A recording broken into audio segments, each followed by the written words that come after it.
আসসালামু আলাইকুম, সবাই কেমন আছেন?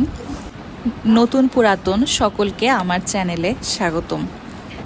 প্রায় বেশ অনেক দিন পরেই আজকে একটি ভিডিও বানালাম।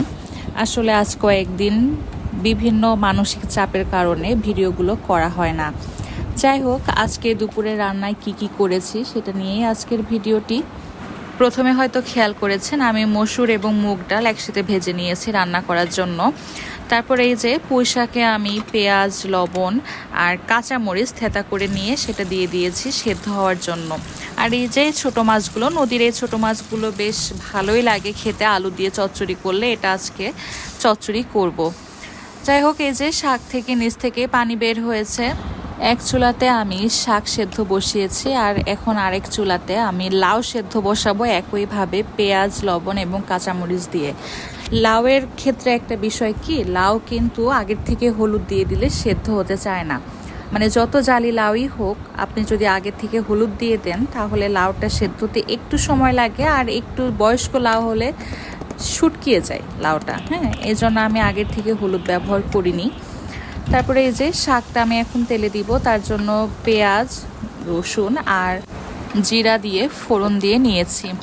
আমি কিন্তু শাক রান্নায় খুবই কম তেল ব্যবহার করেছি, কারণ আমার কাছে মনে হয় যে কোনো রান্নায় নিজের কাছে, হ্যাঁ, খুব বেশি মশলা দিয়ে রান্না করলে যে তরকারিটা অনেক স্বাদ হবে, বা খুব কম মশলা রান্না করলে যে তরকারিটা খেতে খারাপ হবে, বিষয়টা কিন্তু এমন না।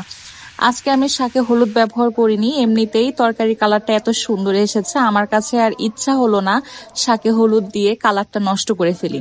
কিন্তু আমি প্রায় শাকে হলুদ দিই। যাই হোক, এখন আমি এই যে কুমড়া এবং মাসকলাইয়ের ডাউলের বড়ি ভেজে নিচ্ছি।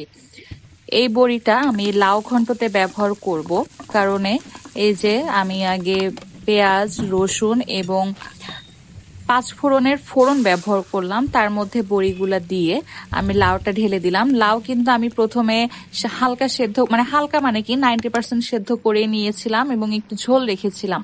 আর এই যে বড়িগুলো আপনারা চাইলে একেবারে ভেঙেও দিতে পারেন হাত দিয়ে, আর আমি যেরকম করেছি যে মাঝখান থেকে ছোট ছোট করে একটু ফুটা করে দিয়েছি বা একটু হালকা ভেঙে দিয়েছি, এটাতেও স্বাদ ভালো হয়। আবার আপনারা যদি গুঁড়া করে একদম ব্যবহার করেন বড়িটা রান্নাতে, তাহলেও খেতে ভালো লাগবে। যারা যারা প্রতিদিন আমার ভিডিওগুলো দেখেন তাদেরকে অনেক ধন্যবাদ, আর যারা নতুন আমার চ্যানেল ভিজিট করছেন তাদের সকলের কাছে রিকোয়েস্ট করব আমার চ্যানেলটিকে সাবস্ক্রাইব করে দিবেন এবং একটি লাইক, কমেন্ট, শেয়ার দিয়ে পাশে থাকবেন। এই যে আমি তখন যে মাছগুলা ধুয়ে রেখেছিলাম, এখন সেই মাছটায় আলু দিয়ে চচ্চড়ি করব, যার কারণে আমি আলুগুলো সব রকম মশলা দিয়ে হাতে মেখে নিলাম। আমাদের যশোরের ওইদিকে এই যে হাতে মেখে চচ্চড়িটিকে হাতে মাখা চচ্চড়ি বলে। আমরা আসলে এখানে কোনো বাটা মশলা ব্যবহার করি না। আবার অনেকে যশোর ওইদিকে যারা থাকে তারা কি করে, এর ভেতরে হালকা একটু সরিষা বাটা ব্যবহার করে। সরিষা বাটা ব্যবহার করলে না তরকারি একটা আলাদা ঝাঁজ হয়, এবং গন্ধ এবং স্বাদের কথা কি বলবো, খুবই ভালো লাগে। এই যে আমার তরকারি রান্না শেষ, এখন আমি ডালের বাগার দিব। আচ্ছা, ডাল রান্নাতে বাগার দেওয়ার সময় কে কে শুকনা মরিচ আর তেজপাতার ফোড়ন ব্যবহার করেন আমাকে একটু বলেন তো। আমাদের যশোরের এইদিকে কিন্তু এটা হয়, আবার রাজশাহীতে এটা হয় কিনা আমি জানি না। আমার শ্বশুর বাড়িতে আগে হতো না, আমি এখন নিজের মতো করে রান্না করি, তো এই জন্য আমি নিজের মতো করে এগুলা দিই। পুরো ভিডিওটি দেখার জন্য আপনাদের সকলকে অনেক অনেক ধন্যবাদ। সবাই ভালো থাকবেন।